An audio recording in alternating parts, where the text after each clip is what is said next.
Bonjour, ici Simon Tessier, très heureux de vous retrouver pour un autre épisode du Balado de Camping Québec. D'abord, je vous demanderai si vous voulez nous faire plaisir d'aller nous donner une belle note de 5 étoiles sur Apple Podcasts. Le lien est dans la description et ça aide à la popularité du podcast dans les palmarès.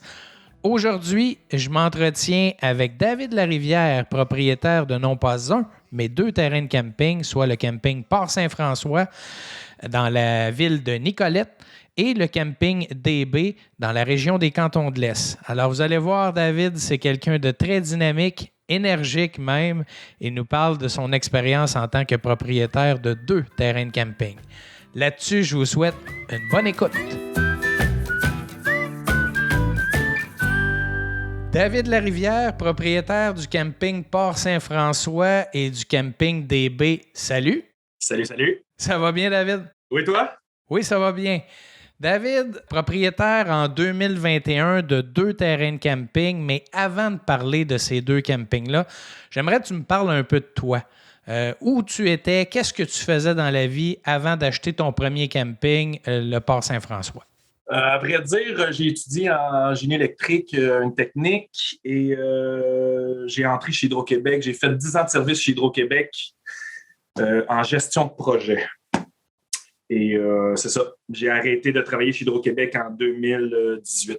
Mais c'est quand même, Hydro-Québec, c'est gros, c'est une belle carrière. Ouais. Qu'est-ce qui se passe dans ta tête pour que tu décides d'abandonner ça pour te lancer dans quelque chose que tu ne connais pas du tout? Bien, comme on dit, belle carrière, oui, on appelle ça aussi une cage dorée, avec des bons avantages, fonds de pension et tout, mais tu es toujours dans un moule, dans une roue de société où, à un moment donné, tu te poses des questions, tu te dis, est-ce que c'est vraiment ça que tu veux dans la vie? Et moi, ben, j'ai perdu ma mère en 2017. Puis à un moment donné, tu te poses des questions. Elle avait 55 ans. Fait que tu te poses des questions en disant, est-ce que c'est ça que tu veux toute ta vie? Travailler, puis voir la date de ton fonds de pension sans vraiment savoir ce qui va arriver. Donc, je pense que ça a juste allumé des lumières. Ça a juste allumé des lumières, puis en me disant, bon, ben moi, finalement, c'est quoi que je veux comme style de vie? Puis, ben, à partir du style de vie que tu veux, ben, tu découles par en arrière en faisant une équation en disant, bon, ben, moi, j'ai besoin de ça, ça, ça, ça, ça. Puis, Hydro-Québec, ben, ça ne pouvait plus vraiment m'apporter ce que je voulais vraiment. Bon, Hydro-Québec, la réflexion se fait, le décès de ta mère, tout ça, ça te brasse. Oui. Mais pourquoi un terrain de camping? Parce que là, devenir entrepreneur, tout le monde peut devenir entrepreneur. Oui. Il suffit d'aller chercher le financement et avoir la bonne idée, mais pourquoi un terrain de camping? Bien, nous, on a déjà une entreprise familiale en santé mentale. Donc, on a 15 ans d'expérience en santé mentale, plus spécialisée en schizophrénie. Donc, c'est sûr que j'ai un pushing un peu en arrière au niveau des entreprises. Pourquoi le camping? Bien, justement, ça fait partie de mon équation. Je ne voulais pas travailler l'hiver.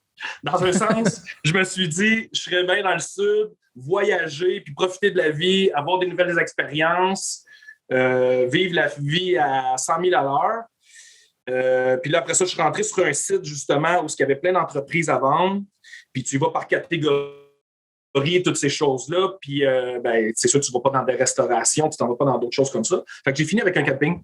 Mon père, il a toujours voulu une pourvoirie quand on était jeune. Fait que veux pas, ça a sûrement planté une petite graine dans mon cerveau d'avoir un business dans ce genre-là. Sauf que les pourvoiries, ben là, tu t'en vas loin. Fait que je vais essayer de rester le plus proche possible des villes. Tu sais, je suis encore jeune, fait que je voulais rester plus proche des villes avec une famille, puis profiter à fond la caisse. Même si j'étais une personne qui ne faisait pas vraiment de camping, j'ai jamais fait de camping vraiment. Donc, c'est un peu... Il y a un certain hasard là-dedans. Là, tu arrives sur le site, tu vois des entreprises à vendre. Pourquoi Camping Port-Saint-François, qui est à Nicolette? Pourquoi lui? Est-ce que tu en as visité plusieurs ou ça a été un coup de cœur instantané? En réalité, j'en ai visité un autre avant le Camping Port-Saint-François qui était plus dans l'Outaouais. qui était un beau camping aussi, mais je ne connaissais pas l'ampleur des travaux. Je ne sais pas, moi, c'est quoi qu'on faisait dans un camping vraiment.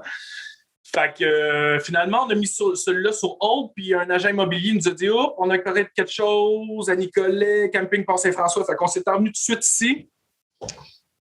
Puis là, j'ai visité vite un coup d'œil, vite fait. Puis quand je suis sorti de là avec mon père, on s'est dit wow, OK, je pense que c'est ça qu'on fait. Et on a fait un offre d'achat, je pense, la journée même.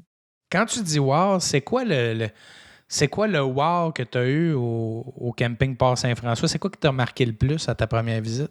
Le camping Port Saint-François, qu'est-ce qui est le fun? C'est qu'il est très près de Trois-Rivières. Nicolet, c'est une très belle ville. Il y a des restaurants, il y a des magasins. Il y a un Costco à Trois-Rivières. On est à 10 minutes. Puis en plus de ça, on est vraiment collé sur le fleuve avec une plage. Et là, tu fais « wow ». Les arbres sont matures, le terrain il est propre. Il y avait beaucoup de potentiel quand on l'a visité, sans savoir vraiment sur quoi qu'on s'engageait, bien sûr. T'sais, c'est sûr qu'au premier coup d'œil, quand tu regardes ça, tu te dis « OK, wow, c'est juste du wow ». Quand tu achètes quelque chose, on dirait que tout est beau.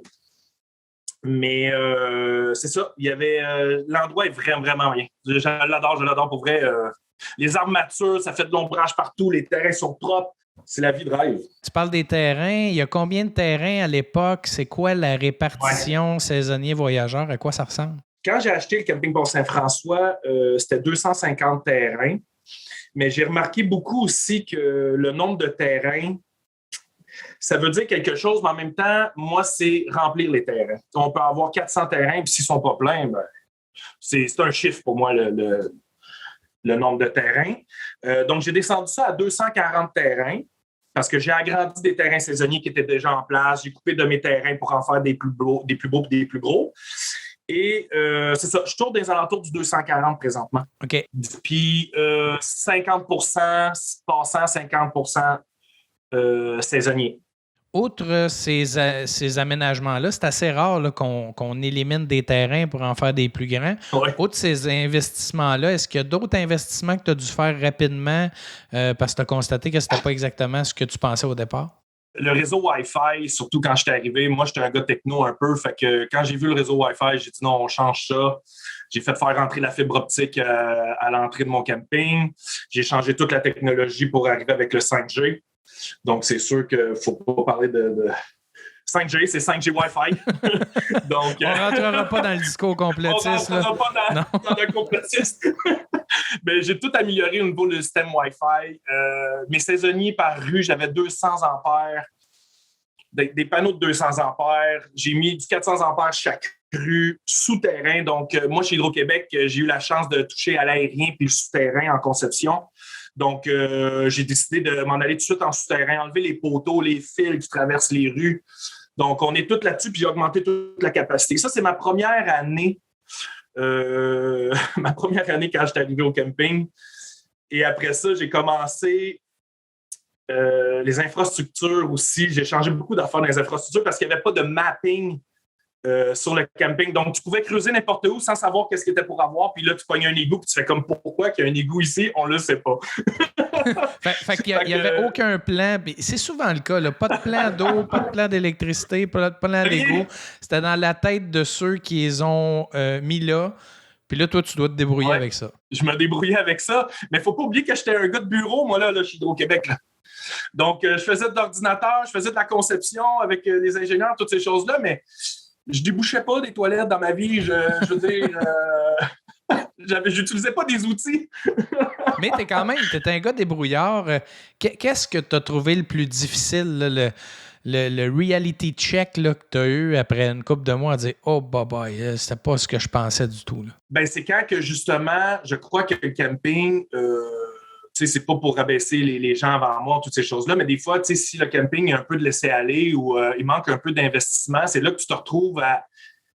Veux pas, tu veux te comparer avec d'autres campings aussi, sans être en compétition, parce que je trouve pas que je suis en compétition avec personne. Au contraire, je parle toujours avec d'autres campings, je parle avec d'autres propriétaires, puis on se donne des trucs, toutes ces choses-là.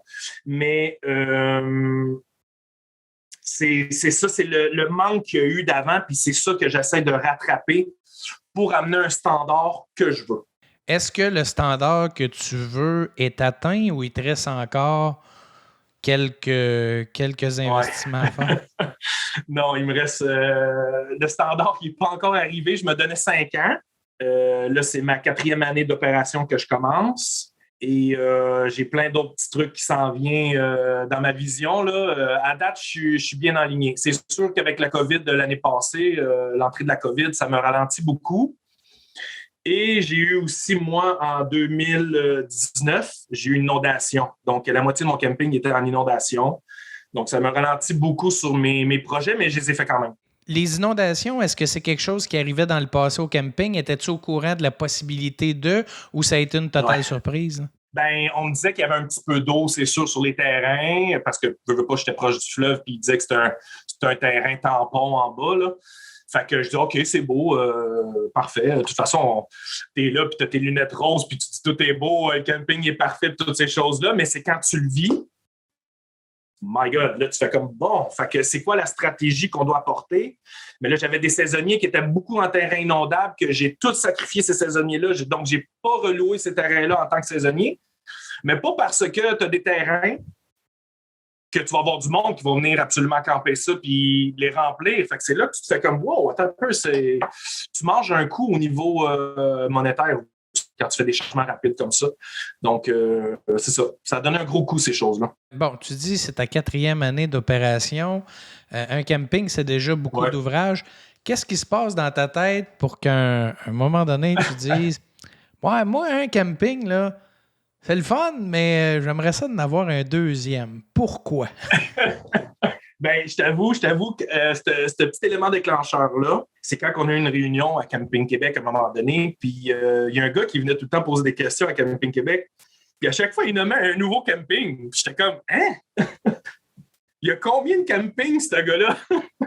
Fait que c'est là que je me suis dit, finalement, c'est faisable. Puis après ça, c'est juste de trouver la bonne formule puis la bonne structure pour mettre tout ça en place. Mais en même temps, je repensais à mon calcul de qu'est-ce que je veux dans la vie, comment l'atteindre, puis toutes ces choses-là. Puis j'ai trouvé que finalement, dans mon calcul, c'est encore trop loin. Fait qu'il faut que je rouvre les valves, il faut que j'avance, il faut que j'ajoute d'autres choses, puis il faut que je développe. Fait que l'année passée, j'ai acheté un deuxième camping. C'est drôle que tu parles de la personne qui parlait de ses campings à Camping Québec parce qu'on va le recevoir au balado. C'est Jean-Sébastien Rioux de Camping Union. Puis je vais pouvoir parler avec lui. Fait que ça va être un prochain épisode là, pour les gens qui nous écoutent. Vous allez le rencontrer également. Le deuxième camping, c'est Camping des Baies au lac Boissonneau en Estrie. Je le connais bien parce que je te l'ai dit, j'ai failli en être le copropriétaire là, dans mon ancienne vie. Parle-moi un peu de ce camping-là. Pourquoi tu as eu un coup de cœur là-bas? Ce camping-là, premièrement, je ne connaissais pas la région. Comme Nicolas, je ne connaissais pas la région. Sauf que c'est un camping où justement, j'ai visité la première fois, mais là, je visitais vraiment avec des yeux d'un propriétaire d'un camping, entrepreneur qui connaît le métier. Et les anciens propriétaires, wow, ils ont fait une job parfaite, tout est bien fait, structuré. J'arrivais là puis j'avais rien à faire.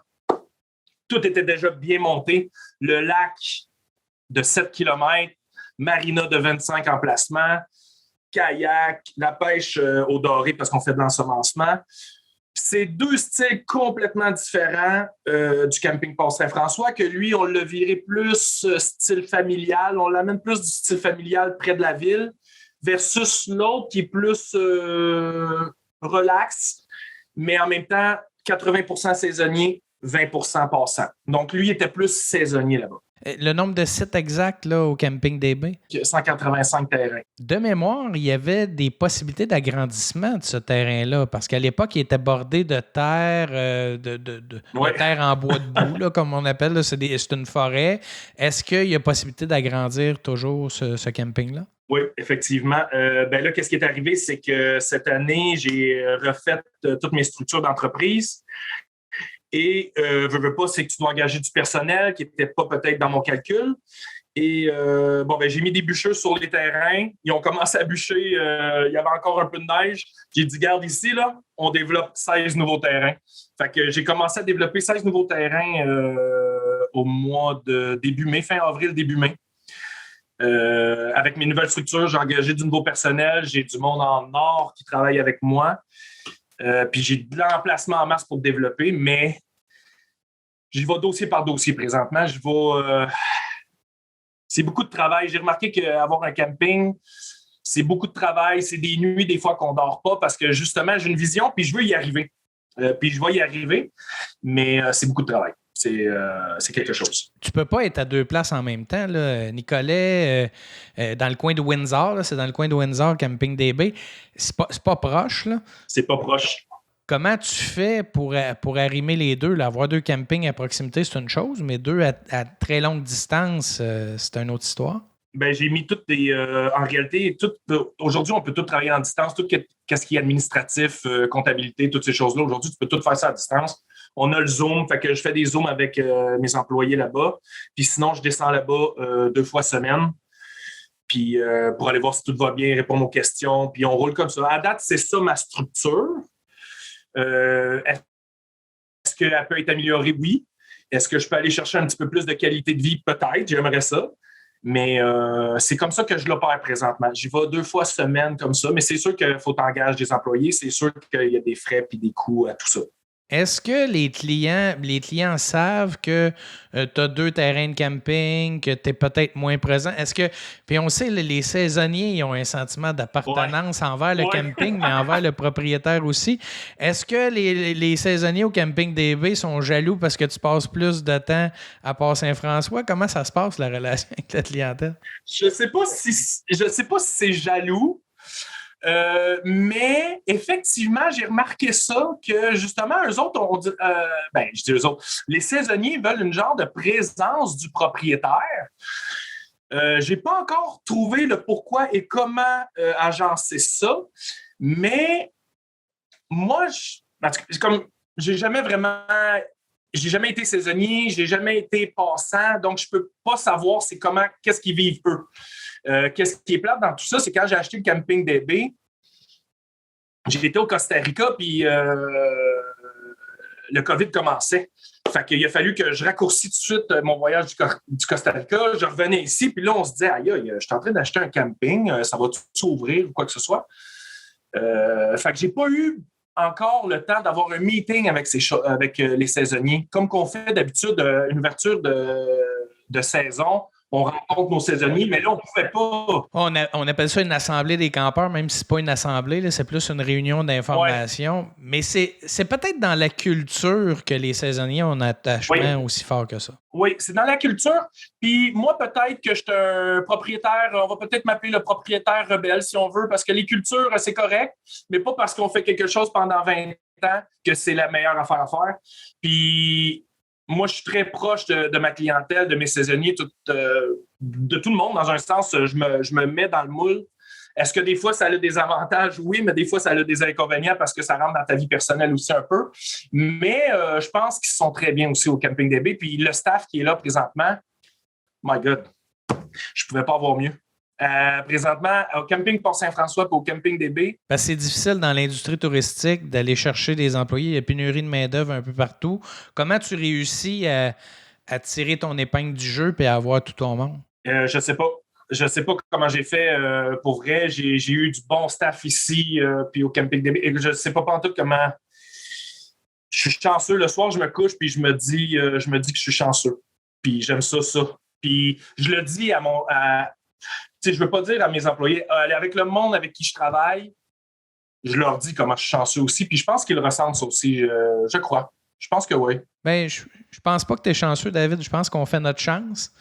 Puis je pense qu'eux sont chanceux de t'avoir aussi. Fait que c'est donnant. Peut-être, mais je le dis de cette façon-là. Est-ce que as-tu des projets à court terme pour tes 2 campings, Port-Saint-François, Camping DB? Y a-tu des choses que les campeurs peuvent s'attendre dans la prochaine année, prochains 18 mois? Là, présentement, Camping DB, je suis en développement de 16 nouveaux terrains saisonniers. Camping Port-Saint-François, je suis en développement de 15 nouveaux terrains saisonniers, incluant aussi des terrains snowbird, parce qu'il y a une tendance aussi dans ça. C'est sûr que j'ai d'autres projets qui s'en viennent que je ne divulguerai pas, mais ceux qui me connaissent, ils savent que des fois, j'ai des beaux projets qui vont être en place. Ouais. Pour le camping Port-Saint-François, il y a des beaux projets qui s'en viennent. Camping DB aussi, je suis en train de le mettre à mon image. J'essaie d'avoir une vision autrement que le camping Port-Saint-François parce que je ne veux pas faire du copier-coller. Pour garder justement deux styles différents. Moi, j'aime l'idée d'un saisonnier qui a un beau terrain au camping Port-Saint-François, au camping DB, puis qu'en même temps, il peut booker des fins de semaine à mon autre camping en ayant des rabais, en ayant des terrains VIP pour eux, avoir le même Wi-Fi. Donc, tu as un Wi-Fi au camping Port-Saint-François, tu t'en vas au camping DB, c'est la même consommation, la même vitesse.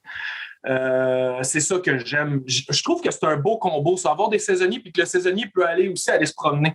Ça, je trouve ça plaisant. Tu dis, tu l'as dit à 2 reprises là, dans l'entretien, tu as dit, je veux des campings à mon image, mais c'est quoi ton image? Mon image, peut-être un peu, comme je te dis, rebelle, un peu fou, amener des nouvelles idées. En 2018, ça a été ma première année au camping Port-Saint-François. Puis j'avais une vieille piscine en béton. Elle m'a fait la misère du monde. Je perdais mon eau. C'était tout attaché. Le système de filtration était tout attaché avec des binders pour pas que ça explose. Puis j'étais comme, c'est quoi ça? Puis j'ai été sur mon ordinateur en pleine saison. Puis j'ai dit, OK, ça me prend une nouvelle piscine. J'ai marqué piscine, lagon. Écoute, j'ai tombé sur des images photos, j'essaie de voir, oh my God, c'est des belles piscines, toutes ces choses-là. Fait que finalement, j'ai trouvé une compagnie au Québec, Nova Lagon. Je les ai appelés tout de suite, on a fait une évaluation. Fait que je suis tombé avec un des premiers avec le camping Melbourne. Le camping Melbourne a amené ce concept-là de piscine-lagon. Fait qu'on était vraiment les nouveaux à avoir ça. Puis le monde nous visitait de partout pour venir voir ce procédé-là. Le monde arrivait du Saguenay pour venir voir ça. Il y a des campings qui sont venus nous voir, qui sont venus me voir pour venir voir ce concept-là, puis qui ont installé aussi. Là. Donc, fait que c'est toutes des petites affaires que j'aime amener hors de l'ordinaire. On va déraper un peu aussi du conventionnel que tous les campings font. Je vais essayer de déraper un peu pour dire, hey, pas parce que ça fait 20 ans comme que je dis que c'est vous faites ça que c'est obligé d'être comme ça. Qu'est-ce qui devient de la standardisation? Parce que, bon, l'intérêt d'avoir plus d'une entreprise, c'est d'avoir une certaine uniformité. Comment on fait? Ouais. Elle se passe où, l'uniformité, dans tes entreprises? Bien là, au début, c'est sûr que c'est au niveau de la structure que j'essaie d'amener l'uniformité.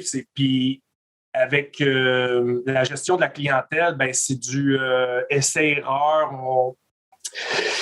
Je crois que ma clientèle, c'est sûr que quand tu achètes un nouveau camping, tu te retrouves avec une clientèle qui était, que c'est des anciens propriétaires qui ont eu cette clientèle-là, donc sont habitués avec un standard. Moi, quand j'arrive, c'est sûr que j'amène une petite vague de jeunesse. J'ai 38 ans, puis j'amène une petite vague de jeunesse là-dedans, puis le monde trouve ça vraiment trippant. Écoute, le monde m'entend dehors, ils savent que c'est moi qui parle parce que je suis tellement expressif, puis j'amène plein de drôles de sujets, mais non, je pense que le monde est heureux vraiment sur les campings qu'on a présentement. Est-ce qu'il y a un 3e camping en vue? Ou... Parce que bon, tu nous as dit, c'est Jean-Sébastien de Camping Union qui m'a sonné une cloche à un moment donné, dit je peux en avoir plus qu'un. Lui, il en a plus que 3. Là, je pense qu'ils sont rendus à 5 ou 6, même 7. Est-ce que tu as des visées d'agrandir ton parc de terrain de camping? Avant de commencer la saison cette année, je te dirais oui. L'année passée, j'avais fait un offre d'achat pour un 3e camping. De chance, je ne l'ai pas eu parce que j'ai beaucoup de travail. Puis, à un moment donné, c'est correct de travailler, mais tu veux aussi, il ne faut pas oublier la vision d'avant, c'est d'avoir une meilleure vie si on veut. Puis, donc, agencer, travail, famille, je ne suis pas encore rendu là. J'ai beaucoup de misère avec ça. Avec ma vie dans un sens parce que je fais juste travailler. Donc, oui, c'est sûr que je vise d'autres choses, mais très prochainement. J'essaie de viser ça dans 2 ans. Mais ça peut être l'année prochaine ou cette année. Est-ce que c'est pas le plus difficile, ça, concilier le travail et la famille parce qu'on doit faire des choix, il y a juste 24 heures d'une journée? Oui, c'est très, très, très, très, très, très difficile. Surtout avec le camping Port-Saint-François. Veux pas, c'est comme mon bébé. C'est mon premier que j'ai eu. Ma vision n'est pas encore toute complétée. J'ai une vision, puis je veux l'atteindre en 5 ans. Mais puis là-dedans, mais c'est d'agencer ça, travail-famille, puis de sortir du camping. Des fois, faut que je réussisse à sortir du camping puis d'aller, je sais pas, aller m'amuser, à faire des activités hors du camping. C'est dur d'arrêter de travailler. Pour vrai, je pense que c'est ça le plus dur. Puis je me souviens à un moment donné, je pense, d'un premier temps qu'on s'était rencontrés, quand on est allé au Camping Québec, je pense que c'est toi qui avais dit ça, d'avoir une maison des fois juste à l'extérieur du camping pour être capable de décrocher. Le problème, c'est que j'ai 3 maisons présentement. Fait que j'ai une à Mascouche, j'en ai une au camping Pont-Saint-François, puis une au camping DB. Puis là, parce qu'à un moment donné, tu te promènes toujours avec tes valises, puis ça aussi, j'ai un peu de misère avec ça. Donc, j'ai fait mon QG, si on veut, au camping Pont-Saint-François. Je suis comme centré dans tout ça. Je veux pas être au centre du Québec, dans la région administrative centre du Québec. Fait que je suis dans le centre, puis là, je vais rayonner pour les prochains campings à partir du QG, comme j'appelle. Puis comment le reste de la famille vit ça? Tu nous exprimes comment toi tu le vis, les difficultés. Comment tu penses eux vivent ça de leur côté? Je pense qu'ils vivent difficilement quand c'est... je pense qu'ils vivent... c'est pas facile. C'est sûr que les enfants, eux autres, ils arrivent dans le camping, c'est wow, ils ont des amis partout, les vélos, ça y va, puis tu les perds toute une journée. Quand j'avais acheté un restaurant ici au camping Pont-Saint-François, ils partaient au restaurant, ils amenaient les amis au restaurant. C'est la grosse vie là, pour un enfant. La grosse vie. C'est la vie que, my God, j'aurais aimé ça, vivre ça, ce genre de vie-là. Je trouve que c'est une belle expérience pour les enfants, pour vrai. Puis c'est pour ça que le camping Port-Saint-François, je le focus beaucoup familial.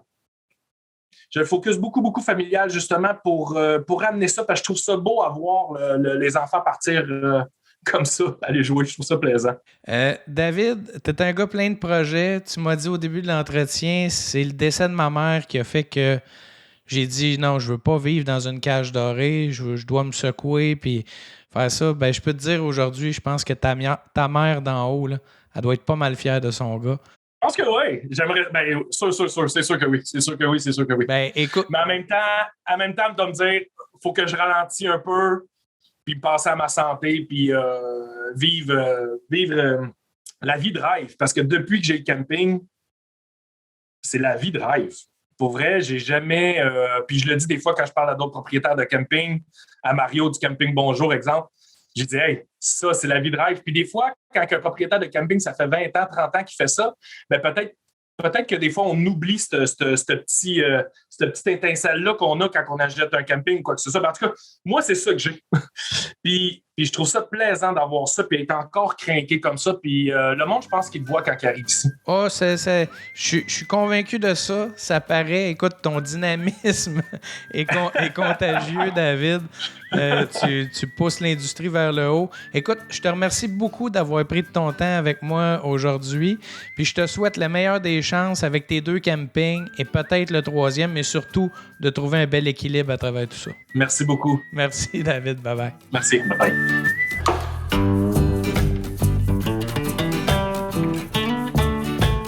J'espère que cet épisode vous a plu. N'hésitez pas à nous transmettre vos commentaires et suggestions. Je vous invite également à nous laisser une belle note de 5 étoiles sur Apple Podcast. Le lien est dans la description de l'épisode. Au plaisir de vous retrouver dans un prochain épisode. Camping Québec le balado, une réalisation de Charles Thompson, le Duc.